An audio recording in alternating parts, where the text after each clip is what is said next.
السلام علیکم ورحمۃ اللہ وبرکاتہ۔ الحمدللہ رب العالمین والعاقبۃ للمتقین والصلاة والسلام علی نبینا محمد وعلی آلہ وصحبہ اجمعین، اما بعد۔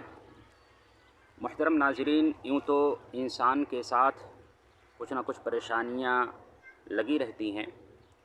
اور انسان کے جسم میں تکلیفوں کا ہونا، پریشانیوں کا ہونا، دکھ اور درد کا ہونا یہ لازمی امر ہے، اور ایسے میں اسے ضرورت ہوتی ہے دواؤں کی بھی اور دعاؤں کی بھی۔ لہٰذا دوا بھی کرانا چاہیے اور دعا کا بھی اہتمام کرنا چاہیے۔ صحیح مسلم کے اندر حدیث نمبر 5737 میں ہے، حضرت عثمان بن ابو العاص ثقفی رضی اللہ تعالیٰ عنہ سے روایت ہے، وہ کہتے ہیں کہ جب سے میں نے اسلام قبول کیا میرے جسم کے اندر تکلیف رہتی تھی، درد رہتا تھا۔ لہٰذا جب میں نے اس بات کا ذکر اللہ کے رسول صلی اللہ علیہ وسلم سے کیا تو آپ نے فرمایا، اے عثمان، تمہارے جسم میں جس جگہ درد ہے اس جگہ پر اپنا ہاتھ رکھو، 3 مرتبہ بسم اللہ کہو اور 7 مرتبہ یہ دعا کرو۔ آپ نے جو دعا سکھلائی حضرت عثمان کو، وہ دعا یہ ہے، سن لیں: اعوذ باللہ وقدرتہ من شر ما اجد واحاذر۔ صحیح مسلم کے اندر یہ دعا اسی طرح سے موجود ہے، اور حدیث کی بعض دوسری کتابوں میں دوسرے صیغہ کے ساتھ یہ دعا آئی ہے، مثلا اعوذ بعزت اللہ وقدرتہ من شر ما اجد واحاذر۔ ترجمہ یوں ہے کہ میں اللہ اور اس کی قدرت کے ساتھ ہر اس چیز کی برائی سے پناہ مانگتا ہوں جسے میں محسوس کرتا ہوں اور جس سے میں خوف کھاتا ہوں، یا میں اللہ اور اس کی عزت کے ساتھ ہر اس چیز کی برائی سے پناہ طلب کرتا ہوں جسے میں پاتا ہوں اور جس سے میں خوف کھاتا ہوں۔ محترم ناظرین، حضرت عثمان بن ابو العاص کہتے ہیں کہ اللہ کے رسول صلی اللہ علیہ وسلم نے جب مجھے یہ دعا سکھلائی اور میں نے اس کا اہتمام کرنا شروع کر دیا تو میرے جسم سے وہ تکلیف دور ہو گئی، چنانچہ میں نے دوسرے لوگوں کو بھی یہ دعا سکھائی اور بتلایا کہ اس دعا کو پڑھا کرو۔ لہٰذا ہمیں اور آپ کو چاہیے کہ اگر ہمارے جسم میں کہیں تکلیف ہو تو اس دعا کے پڑھنے کا اہتمام کریں اور نہایت ہی اخلاص کے ساتھ پڑھیں۔ انشاءاللہ العزیز اللہ تعالی ہمارے جسم سے اس تکلیف کو دور فرمائے گا۔ آج جب کہ انسان کو طرح طرح کی بیماریاں ہیں،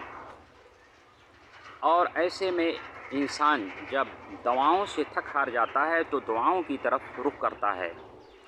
اور ہمارے سماج اور معاشرے کے اندر ایسے دعاڑی لوگ ہیں جو غیر شرعی طریقہ پر دعائیں کرتے ہیں، جن کے اندر شرکیہ کلمات ہوتے ہیں۔ لہٰذا ہمیں دعاؤں کے کرنے اور کرانے میں اس چیز کا بہت زیادہ خیال رکھنا چاہیے کہ جو دعائیں کی جائیں وہ ادعیہ معثورہ سے ہوں، کتاب و سنت سے ہوں، شرعی طریقے پر ہوں، اور غیر شرعی طریقے پر وہ دعائیں ہم نہ تو کریں اور نہ کرائیں، کیونکہ غیر شرعی طریقے پر جو دعائیں کی جاتی ہیں یا کرائی جاتی ہیں تو وہ ناجائز و نادرست ہیں، بلکہ حرام ہیں، اور ایسے دعاؤں کے کرنے اور کرانے والے پر گناہ پڑتا ہے۔ لہٰذا گناہ کے کاموں سے آپ اجتناب کریں، اور جو شرعی طریقہ ہے دعاؤں کے کرنے اور کرانے کا تو اسی طور پہ آپ دعاؤں کا اہتمام کریں، جیسے کہ حضرت عثمان بن ابو العاص کو اللہ کے نبی صلی اللہ علیہ وسلم نے یہ دعا سکھائی اور اس کا طریقہ بھی بتلایا کہ جسم کے جس حصہ میں درد ہو اس جگہ پر اپنا ہاتھ رکھو اور 3 دفعہ بسم اللہ کرو اور 7 دفعہ یہ دعا پڑھو: اعوذ بعزت اللہ وقدرتہ من شر ما اجد واحاذر۔ لہٰذا ہمیں نبی صلی اللہ علیہ وسلم کا جو طریقہ ہے، نبی صلی اللہ علیہ وسلم کی جو تعلیمات ہیں اس کے مطابق عمل کرنا چاہیے، اور اس کے مطابق ہمیں دعاؤں کے کرنے کا اہتمام کرنا چاہیے، اور پاکھنڈیوں اور اسی طرح سے دعاڑیوں اور جو جاہل لوگ ہوتے ہیں جو دعا کے نام پر ٹھگی کرتے ہیں، دعا کے نام پر جو لوٹتے ہیں اور غیر شرعی طریقہ پر شرکیہ کلمات کے ساتھ جو دعائیں کرتے ہیں، ایسے جاہلوں کے پاس اور ایسے دعاڑیوں کے پاس، ایسے مکاروں کے پاس ہمیں جانے سے گریز کرنا چاہیے، ورنہ ہم مجرم ہوں گے اور اللہ رب العالمین کے ہاں بہت بڑے گنہگار ہوں گے۔ اللہ رب العالمین سے دعا ہے کہ اللہ تعالی ہمیں تمام قسم کی پریشانیوں سے محفوظ رکھے اور شرعی طریقے پر دعاؤں کے کرنے کا اہتمام کرنے کی توفیق عطا فرمائے۔ آمین تقبل یا رب العالمین، وآخر دعوانا ان الحمد للہ رب العالمین۔